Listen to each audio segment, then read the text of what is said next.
Well, good morning, guys. Welcome back to the farm. Today, it's going to be kind of fun, I guess. We're on our way. We're sitting here in the Ram, and we got our small 12,000 pound trailer behind us, and we're on our way to pick something up, something to hopefully make our lives a little easier, at least for a few days anyway. It's going to be a fun couple of videos. Sorry if that was vibrating. My elbow was on the console and the truck's vibrating. So anyway, join me for this little trip. We're on our way over to a dealership, hint hint, and again, we're going to pick something up, so I'll keep you guys updated along the way.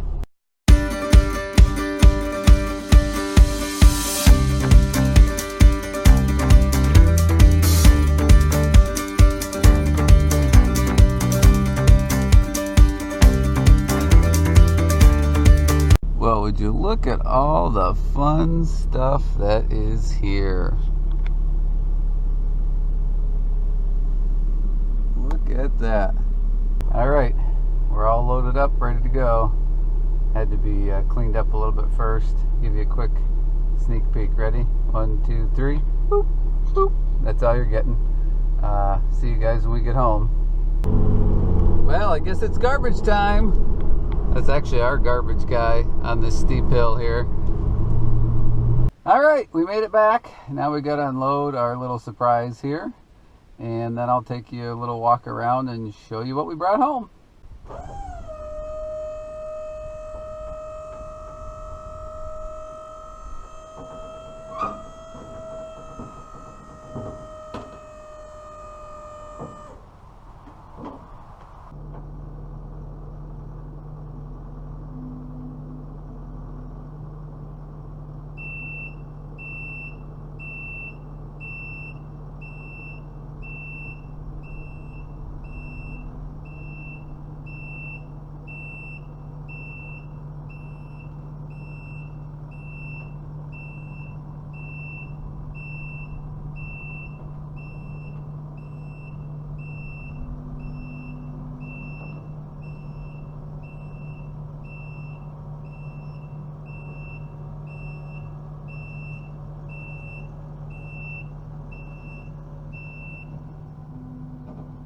All right, here you go.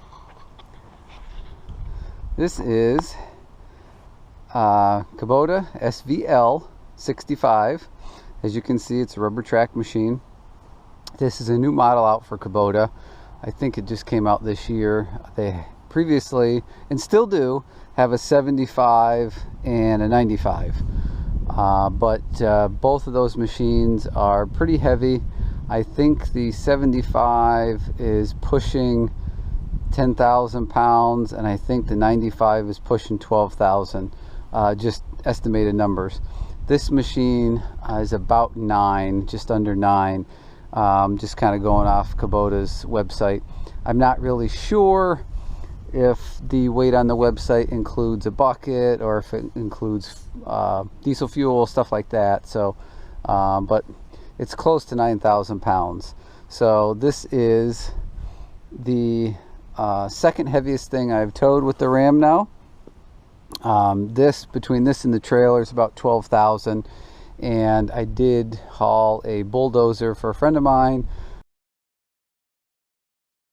It was only about 4 miles. That bulldozer weighed 15,000 plus the weight of the trailer, so we were 22,000 on it. We didn't know exactly what the dozer weighed because it had a big winch cable on the back, hydraulic winch and stuff, and we weren't sure what that weighed.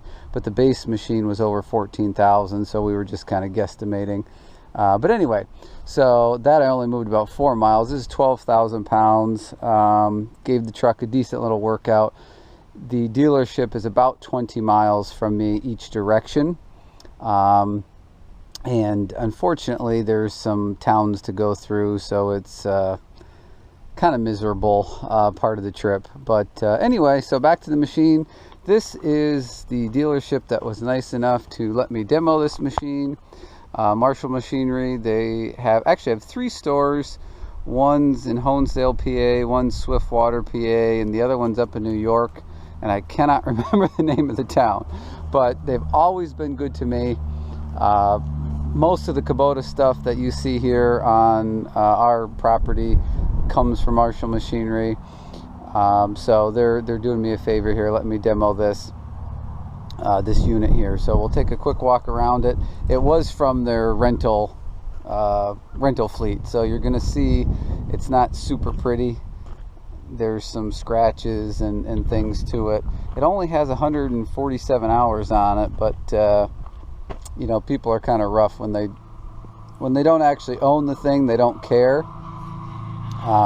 So stuff like this here, and a lot of these I think will just kind of buff out, you know, trying to clean the machine up. But somebody was definitely into some trees, because here's a piece of bark. Anyway, so here's this side of the machine. I believe it's roughly a 65 horse. Like I said, weighs about 9,000 pounds. And it does have the factory cab. All of these models have the hydraulic joysticks and everything. It's pretty dirty in here, but I'll show you anyway. One thing, we're going to spin around, so if you're dizzy. Okay.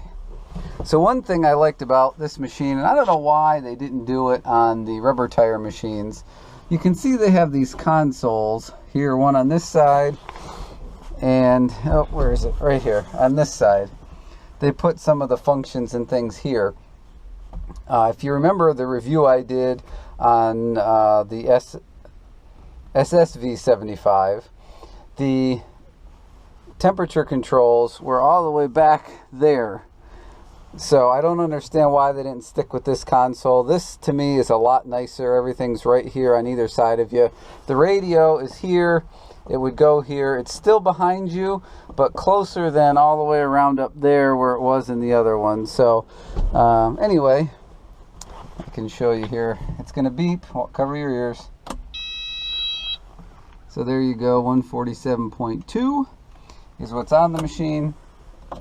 And yeah, so that's about all I can say about it. It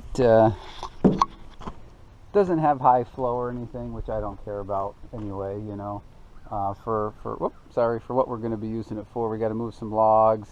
We got to move some of those heavy concrete blocks that are over there, and some other chores. So I'm going to do a separate video on actually doing some work with this thing, so you're going to be able to see it. This is here because my tractor situation has not yet been resolved. Today is the, what is it? Hang on, let me look. The 5th or the 6th of November? 6th. November 6th. I still have not heard anything about my tractor. It is not back in my possession. I don't know anything about it. I do not have anything here to load, any loader. I have nothing. So this is going to help me out a bit.